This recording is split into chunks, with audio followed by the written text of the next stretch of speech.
ખાસ કરીને થોડો ઘણો ઘટાડો શરૂઆતી જોવા મળી રહ્યો છે. નિફ્ટી અત્યારે 24,600ની નીચે કામ કરી રહ્યું છે. 101 પોઈન્ટનું દબાણ અહીંયા આવી રહ્યું છે. બીજી તરફ બેંક નિફ્ટી હજી પણ આજે થોડુંક એક નબળાઈ તરફ જઈ રહ્યું છે. જોકે ગઈકાલે એક સામાન્ય રિકવરી આપણને આવતી જોવા મળી હતી, પરંતુ જો અત્યારે 250 પોઈન્ટનું દબાણ ખાસ કરીને બેંક નિફ્ટી પર બની રહ્યું છે. મિડ કેપ આજે થોડુંક ગ્રીન ઝોનની અંદર છે. સ્મોલ કેપમાં પણ એક પોઝિટિવ કારોબાર ચાલી રહ્યો છે, લગભગ ચોથો દિવસ સતત કે જ્યારે આપણે અહીંયા એક ખરીદારી સાથેનો વ્યૂ જોઈ રહ્યા છીએ, એટલે એના પર એક નજર રાખતા રહીશું. પરંતુ ખાસ કરીને આજના એડવાન્સ ડિક્લાઇનના રેશિયો પર તમે નજર કરો, 1663 શેર વધી રહ્યા છે, સામે 809 શેર એવા છે કે જેની અંદર અત્યારે ઘટાડા તરફી કામકાજ આપણને જોવા મળી રહ્યું છે. એટલે આજે પણ માર્કેટ બ્રેથ પોઝિટિવ છે ને અઠવાડિયા દરમિયાન આપણે જોયું છે કે માર્કેટ બ્રેથ ખાસી એવી પોઝિટિવ રહી છે. જ્યાં ઘડી જો આજે ઘટાડો વધતો દેખાઈ રહ્યો છે. પીએસયુ કંપનીઓ છે, પાવર ગ્રીડ, એનટીપીસી, ઓએનજીસી, ત્રણની અંદર આપણને લગભગ 1.25 થી 1.5% ઘટાડો આવતો જોવા મળી રહ્યો છે. બીજી તરફ ડોક્ટર રેડ્ડીઝમાં આજે દબાણ આવ્યું છે 1.8%, એટલે એના પર એક ખાસ ધ્યાન રાખજો. આ અઠવાડિયે અહીંયા લગભગ 4-4.5%ની તેજી છે. બીજી તરફ ટાટા કન્ઝ્યુમર પ્રોડક્ટ પર પણ એક દબાણ સાથેનું કામકાજ જોવા મળી રહ્યું છે, એટલે એના પર એક ફોકસ રાખતા રહીશું. જ્યાં આજના દિવસે ખરીદદારી જોવા મળી રહી છે, જો આજે જેએસડબલ્યુ સ્ટીલમાં એક સારી ખરીદદારી આવી છે, લગભગ 2% જેટલો સ્ટોક આજના દિવસે ઉપર છે ને આ અઠવાડિયે આપણે મેટલ સેક્ટરમાં જોઈએ છે એક સારી તેજી આવી છે. આ ઉપરાંત હીરો મોટો કોર્પ આજે જુઓ 2%ની તેજી દર્શાવી રહ્યો છે, એક સારી તેજી છે. ટાટા મોટર્સ ગઈકાલે પરિણામો બાદ ઘટ્યો હતો, આજે ફરી પાછો અત્યારે દિવસના ઉચ્ચતમ સ્તર પર આપણને પહોંચતો દેખાઈ રહ્યો છે. અને ખાસ કરીને શ્રીરામ ફાઇનાન્સની અંદર પણ એક ખરીદદારી યથાવત જોવા મળી રહી છે, એટલે એના પર એક ફોકસ રાખતા રહીશું.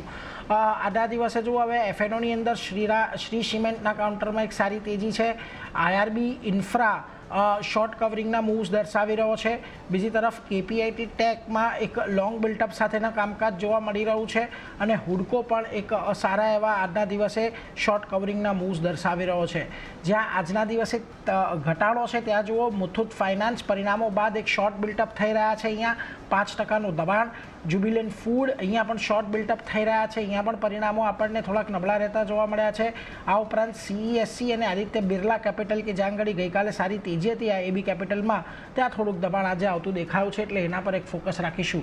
આપણી સાથે અત્યારે યજ્ઞેશપટેલ.ઇનના યજ્ઞેશ પટેલ જોડાઈ ગયા છે. યજ્ઞેશજી સ્વાગત, વેરી ગુડ મોર્નિંગ. અને ખાસ કરીને કઈ રીતે હવે અહીંથી બજારની ચાલને ધ્યાનમાં રાખવી જોઈએ, કારણ કે જુઓ 24,550 એક એવો સપોર્ટ બની ગયો છે કે છેલ્લા 3-4 દિવસથી આપણે ત્યાં એક સારો સપોર્ટ જોઈ રહ્યા હતા. આજના દિવસમાં પણ હજી એ લેવલ આપણે બ્રીચ થતા નથી દેખાયા. કયા લેવલ્સને હવે અહીંયાથી ખાસ વોચઆઉટ કરશો અને એક્સપાયરી માટે કઈ રેન્જને ધ્યાનમાં રાખવી? વેરી ગુડ મોર્નિંગ નીરજભાઈ. દર્શક મિત્રો સૌને ગુડ મોર્નિંગ. જે રીતે નિફ્ટી ઇન્ડેક્સમાં આજે સવારથી ઓપનિંગ બાદ એક મૂવ જોવા મળી રહ્યો છે, એક હાયર લેવલ્સથી એક આપણને વેચવાલી જોવા મળી છે. લગભગ 24,700ના હાઈસથી આપણે કન્ટિન્યુઅસલી ઇન્ટ્રાડેમાં એક વેચવાલી જોઈ રહ્યા છે. સૌથી પહેલા ડેટાને સમજીએ, પછી લેવલ્સ ડિસ્કસ કરીએ. ડેટામાં જોઈએ છે તો 24,600-700ના કોલ ઓપન ઇન્ટરેસ્ટની અંદર ઘણું એડિશન જોવા મળી રહ્યું છે. તો મારા હિસાબે આ એક લેવલ છે 24,600, 24,700 એક રેઝિસ્ટન્સ તરીકે રહી શકે છે.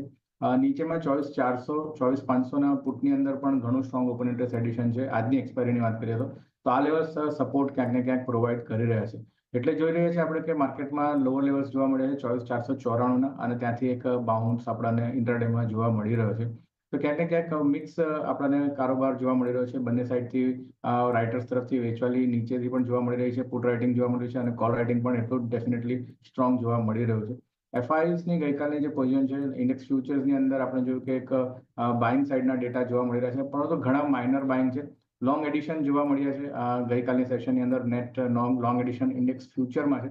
તો મારા હિસાબે ક્યાંક ને ક્યાંક એનો આજે આપણને પ્રભાવ જોવા મળી રહ્યો છે કે હાઈ લેવલ્સ પરથી વેચવાલી જોવા મળી, પરંતુ એટલી સ્ટ્રોંગ વેચવાલી જોવા નથી મળી રહી. તો ક્યાંક ને ક્યાંક એફઆઈએસ તરફથી ન્યુટ્રલ પોઝિશન છે, બહુ મોટી શોર્ટ પોઝિશન નથી જોવા મળી આજની એક્સપાયરી રિલેટેડ. અને હવે સમજીએ ટેકનિકલ ડેટા. ટેકનિકલ ડેટામાં 24,450, 24,460 આ 10-15 પોઈન્ટનો એક બેન્ડ છે. ઘણો ઇમ્પોર્ટન્ટ સપોર્ટ જોવા મળી રહ્યો છે. પ્રીવિયસલી આ લેવલ્સ પર આપણે હાઈ ફોર્મ કર્યા હતા, અને એનો બ્રેકઆઉટ આપણે મંડેના સેશનમાં જોયો હતો. મારા હિસાબે 24,450 એક ઇમ્પોર્ટન્ટ સપોર્ટ ટેકનિકલી બની રહે છે, અને રેઝિસ્ટન્સ ઉપરમાં 24,800નો ટેકનિકલી ઘણો સ્ટ્રોંગ જોવા મળી રહ્યો છે.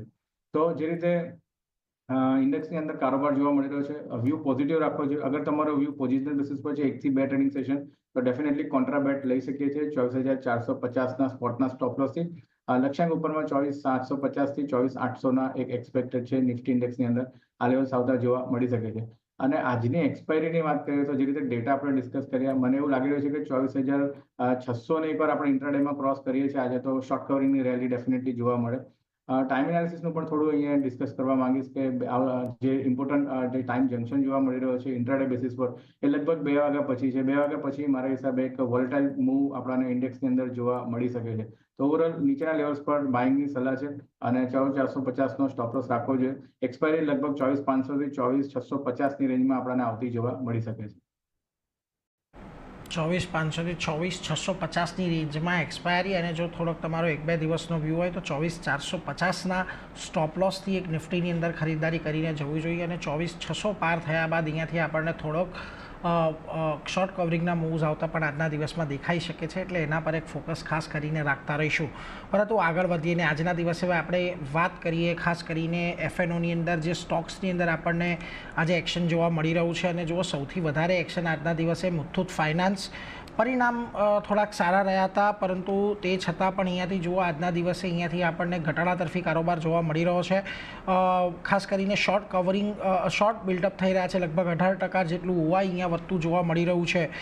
કઈ રીતે અહીંયા જોવું જોઈએ? કારણ કે જો અહીંયા એક મહત્ત્વનો સપોર્ટ છે ઓલમોસ્ટ 2150ની આજુબાજુ, ત્યાં જ અત્યારે થોડોક નીચે આવ્યું છે કાઉન્ટર. લાગે છે જે પ્રકારે 2300 પર હર્ડલ મલ્ટિપલ ટાઈમ્સ આપણે જોયા છે, થોડોક ઘટાડા તરફી કારોબાર જોવા મળી શકે હજી આમાં? ડેફિનેટલી મુથુટ ફાઇનાન્સનો સ્ટ્રક્ચર ઘણું નેગેટિવ જણાઈ રહ્યો છે. તમે કહ્યું પ્રમાણે 2300-2320ના લેવલ્સ મલ્ટિપલ ટાઈમ રીટેસ્ટ કર્યા છે અને ત્યાંથી સ્ટોકમાં આપણને એક વેચવાલી જોવા મળી છે. લાસ્ટ બે ટ્રેડિંગ સેશનમાં આપણે જોયું કે નેરો રેન્જ જોવા મળી હતી અને લાસ્ટ બે ટ્રેડિંગ સેશનની જે લોઅર સાઇડની રેન્જ છે લગભગ 2200 રૂપિયાની, એ આજે બ્રેક થતા જોઈ છે. 50 દિવસની મૂવિંગ એવરેજની નીચે ટ્રેડ કર્યો છે. હાલાકી એક સાઇડવેઝ મૂવ દર્શાવી રહ્યું છે 50 દિવસની મૂવિંગ એવરેજ, પરંતુ જે રીતનું બેરી સ્ટ્રક્ચર ફોર્મ થઈ રહ્યું છે, open interest short side buildup છે, મને એવું લાગી રહ્યું છે કે ઘટાડો હજુ આગળ વધી શકે છે. નીચેમાં એક્સપેક્ટેડ જે લેવલ છે લગભગ 2100ના છે. 2100ને બ્રેક કરતા 2075 સુધીના લેવલ્સ મુથુટ ફાઇનાન્સમાં આવતા જોવા મળી શકે છે. એટલે જો 2100 સુધીના એક લેવલ કદાચ આપણને મુથુટ ફાઇનાન્સની અંદર આવતા જોવા મળી શકે, એટલે થોડોક અહીંયાથી ઘટે એવા ચોક્કસથી સંકેતો બનતા દેખાઈ રહ્યા છે, એટલે એના પર નજર રાખીશું.